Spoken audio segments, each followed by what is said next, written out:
Doctor Shaheen से ही जोड़ी एक और बात भी बता दूं, ये जो कोड नेम दिया गया मैडम सर्जन, ये इसको जैश ए मोहम्मद ने दिया था। शाहीन के मिशन का नाम था ऑपरेशन हमदर्द, नाम ऑपरेशन हमदर्द, और काम इनका था ब्लास्ट करना। इसको मुस्लिम महिलाओं को रिक्रूट भी करना था डॉक्टर शाहीन शाहिदा को। ऑपरेशन हमदर्द को इन्होंने 3 कैटेगरी में बांटा था। पहली कैटेगरी में आर्थिक रूप से बहुत कमजोर महिलाएं, दूसरी कैटेगरी में जो वो महिलाएं जो बुर्का नहीं पहनती, तो उनको रेडिकलाइज करो, बुर्का पहनो, और तीसरी कैटेगरी वो थी ऐसी महिलाएं जो आसानी से जिहाद के लिए तैयार हो जाएं, जैसे ये खुद जो है वो तैयार हो चुकी थी। फिर सर मैं बार बार कह रहा हूं त्रिपाठी जी, मुझे सबसे डिस्टर्बिंग इस पूरे इन जितने नाम आए हैं, सबसे डिस्टर्बिंग नाम इस महिला का लगता है। नहीं, इसमें जरा सा भी संदेह नहीं है। और शाहीन का जो कैरेक्टर है वो कितना खतरनाक है, और कैसे हमारे देश की मुस्लिम लड़कियां वो ब्रेन वॉश होकर आतंकवादी डॉक्टर बन सकती हैं, इसका भी एक बड़ा प्रमाण है।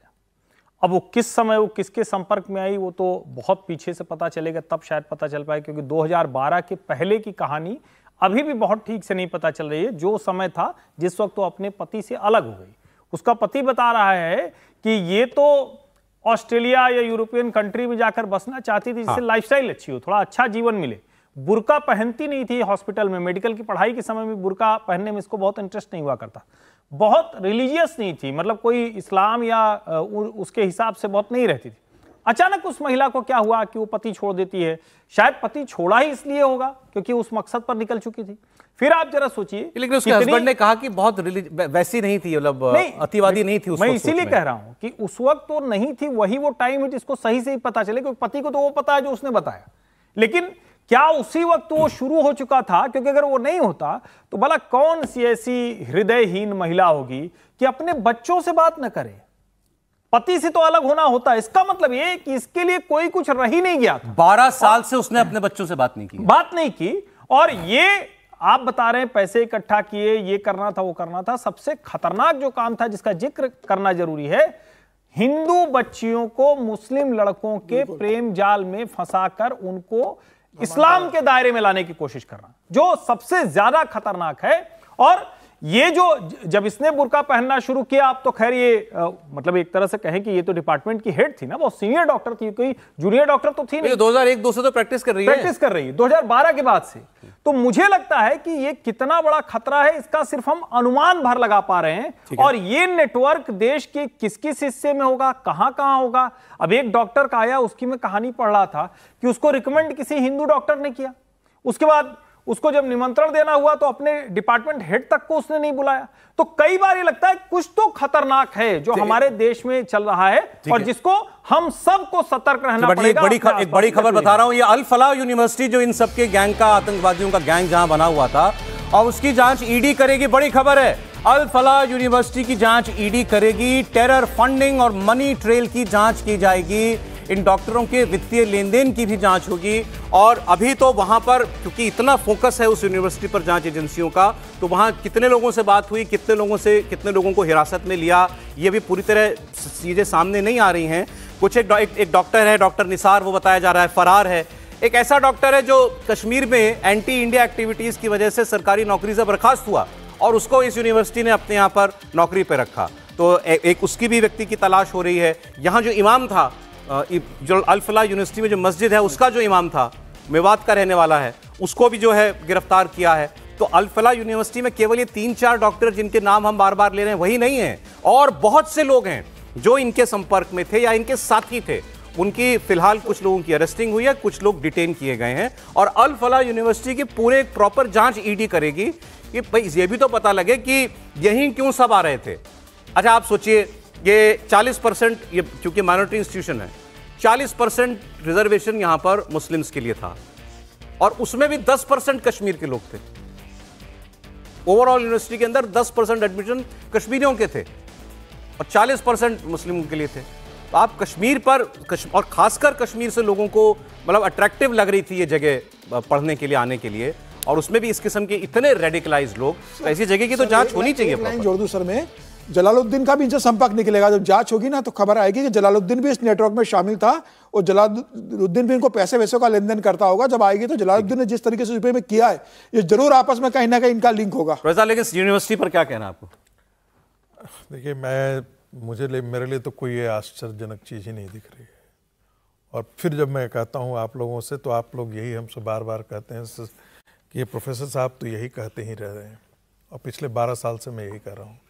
ये देश बारूद की ढेर पर बैठा हुआ है, ये मैं फिर से आपसे कह रहा हूँ, ये देश बारूद की ढेर पर बैठा हुआ है। ईडी आज छापा मार रही है, कल पड़ेंगे। क्या भारत की एजेंसियों को पहले से पता नहीं है? इस देश में क्या अलीगढ़ जो जितनी भी मुस्लिम संस्थाएं हैं, क्या वो रडार पर नहीं होने चाहिए, दायरे में नहीं होने चाहिए थे? आज ही मुझे नेपाल से खबर आई, सुबह सुबह नेपाल के एक व्यक्ति ने कहा हमारे यहाँ बीरगंज और काठमांडू में ऐसी 2 यूनिवर्सिटी हैं जहाँ पर यही होता है, और उसके रास्ते जो आपको मधेसी वाला पूरा इलाका है भारत से सटा हुआ, उसमें सारे के सारे ऐसे ही तरह के टेररिस्ट एक्टिविटीज का वो गढ़ हो रहा है। आपके देश के लिए खतरा है, हमारे देश के लिए भी खतरा है, आपके देश के लिए भी खतरा है। इसलिए आप जांच इस चीज को देखिए। मैं बताऊं, कल मैं आपको एक छोटा सा एक बता देता हूं। एक व्यक्ति का एडमिशन होता है, 6 महीने बाद 7 महीने बाद पता लगता है कि वो उसका टेररिस्ट लिंक है, और वो कश्मीर से जुड़ा हुआ है। तो आज के दिन में ये समझ में नहीं आ रहा है। मैं बार बार कहता हूं कि जब इस देश की संस्थाएं गूंगी और बाहरी हो जाती हैं, जब उनको कहा जाता है कि भाई हाँ अपना परिचय बताओ, तब इस देश का सारा मानव अधिकार जाग पड़ता है। प्रोफेसर, क्योंकि ये बहस बहुत बड़ी है, मैं भी कल से सुन रहा हूं। सुने तो मेरी बात, ये बहस क्या है? मैं कल देख रहा था एक टीवी चैनल पर एक बहस चल रही थी, उसमें 2 पक्ष थे। एक सीनियर जर्नलिस्ट इधर थी, दूसरी एक एजुकेशनिस्ट थी।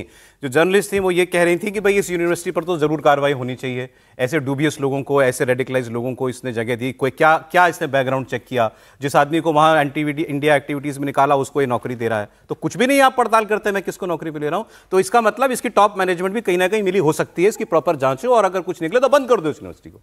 दूसरा पक्ष ये था कि भाई निकले उसमें 4 बैड एप्पल, सड़े हुए सेब निकल गए, लेकिन इसका खामियाजा बाकी बच्चों को क्यों मिले जो वहां पढ़ने के लिए आते हैं? और अगर कश्मीर भी हमारे देश का हिस्सा है ना, तो वो अगर वहां से आ रहा है वो किसी देश के दूसरे हिस्से में पढ़ाई करने के लिए, तो हर जगह उसको आप संदिग्ध के तरीके से तो नहीं देख सकते। तो ये इसमें बहुत सोच समझ के कुछ बस 2 बातें ना सर। एटीएस गुजरात ने जिसको पकड़ा, उसका बैकग्राउंड के बारे में हम लोगों ने चर्चा किया। वो जमात के लिए गया था। ये जमात शब्द किसके लिए होता है? जो तबलीगी है, तबलीगी जो इंडोक्ट्रिनेशन करता है वो जमात होता है। और वो उसका लिंक कहां था, उसकी ट्रेनिंग कहां हो रही थी? पश्चिम बंगाल में हो रही थी। और उसका आपने देखा होगा कश्मीर के अंदर पिछले दिन छापा कहां, कल छापा कहां मारा गया है? जमीयत इस्लाम के हेडक्वार्टर पर, जमीयत इस्लाम के दफ्तरों पर मारा गया है। जमीयत इस्लाम किससे जुड़ा हुआ है? देवबंद से जुड़ा हुआ है। मैं बार बार कह रहा हूं, जब तक उसके स्रोत को जड़ों में करे ना प्रोफेसर साहब। आप तबलीगी जमात को बैन कर दीजिए। सऊदी अरब ने बैन किया हुआ है, देश में बहुत सारे मुस्लिम लोग देशों में तबलीगी, लेकिन क्यों नहीं? तबलीगी जमात का हेडक्वार्टर दिल्ली में है, ठीक? सब कहते हैं, हमारे एक साथी बताते थे कि इसको हम तबलीगी जमात को बोलते हैं, ये अल्लाह मियां की पुलिस है, कट्टर बनाती है, उस वैसे रहो, वैसे बातें करो। सुने तो लेकिन आप कोरोना याद कीजिए, कोरोना में तबलीगी जमात का नाम आया कि इनके लोग देशों में घूम घूम के कोरोना वायरस फैला रहे थे। और जब ज्यादा बात हो गई तो क्या खबर आई थी कि सरकार में बैठे बहुत सीनियर व्यक्ति, में नाम नहीं ले रहा हूं, याद करेंगे तो आ जाएगा आपको याद, मुझे भी याद है। वो जाके हेडक्वार्टर में जाके वो जो प्रमुख है उनसे मुलाकात की कि हमें आपकी मदद चाहिए। तो तबलीगी जमात को हमारे यहां पर अगर आपराधिक नजर से देखा जा रहा होता, जैसे कुछ देखो में देखा जा रहा है, तो इतना पैम्पर नहीं किया जाता। हमारा तो पैम्पर होता है।